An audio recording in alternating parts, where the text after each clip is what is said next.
সবাইকে স্বাগতম। আমি জানি আপনারা বিটিএসকে কতটা ভালোবাসেন, কিন্তু একবার ভাবুন তো, যদি আমাদের এই 7 জন বিশ্বসেরা তারকা দক্ষিণ কোরিয়া ছেড়ে বাংলাদেশের কোনো একটা সরকারি বা নামকরা স্কুলে পড়তে আসতো, তবে কি হতো?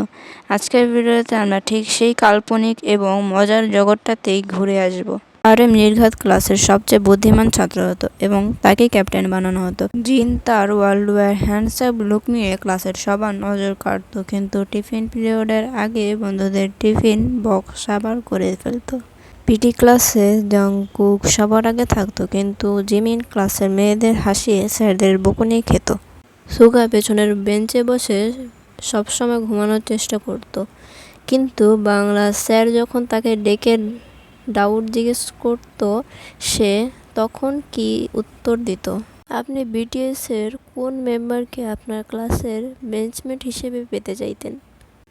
এতক্ষণ পর্যন্ত ভিডিওতে থাকার জন্য সবাইকে ধন্যবাদ।